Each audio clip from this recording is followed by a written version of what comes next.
देखो सब लोग देखो, राहुल, योगी जी देखो, मेरी इस फसल को देखो। मैं अपनी गेहूं की फसल तुम सब लोगों को दिखाने के लिए लाया हूँ। ये देखो मेरी गेहूं की सारी फसल कल जो आंधी बारिश आई थी उसमें गिर गई। सारी की सारी फसल बेकार हो गई। मैं क्या करूं?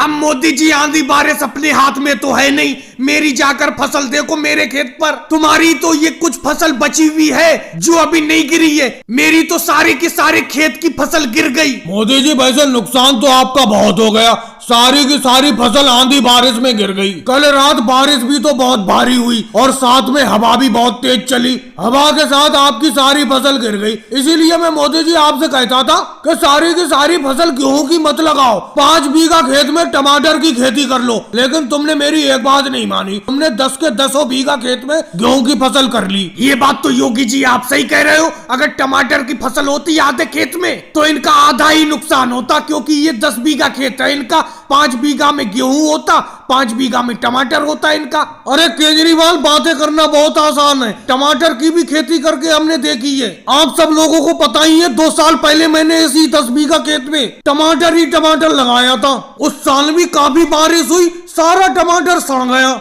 लेकिन मोदी जी चिंता की कोई बात नहीं है। क्यों लालू जी, चिंता की क्यों बात नहीं है? सारी की सारी गेहूं की फसल गिर गई और तुम कह रहे हो चिंता की बात नहीं है। अरे मोदी जी, 5 बीघा गेहूं की फसल तो मेरी भी तबाह हो गई। सारी की सारी फसल हवा बारिश में गिर गई। तो मुझे पता चला है कि सरकार मुआवजा देगी सबको जिन किसानों की फसल को नुकसान हुआ है। तो आप चिंता मत करो, मुआवजा मिलेगा। अरे लालू जी, इससे अच्छी क्या बात होगी? अगर इस गेहूं की फसल का आधा पैसे का भी मुआवजा मिल जाए तो मजा आ जाएगा। नहीं अगले, जब लालू जी ये जानकारी निकाल कर लाए तो पक्की जानकारी निकाल कर लाए होंगे। सरकार की तरफ से अगर मुआवजा मिलेगा तो कुछ तो फायदा मिलेगा हमें। और भाई लोगों को वीडियो को लाइक करो, चैनल को सब्सक्राइब करो।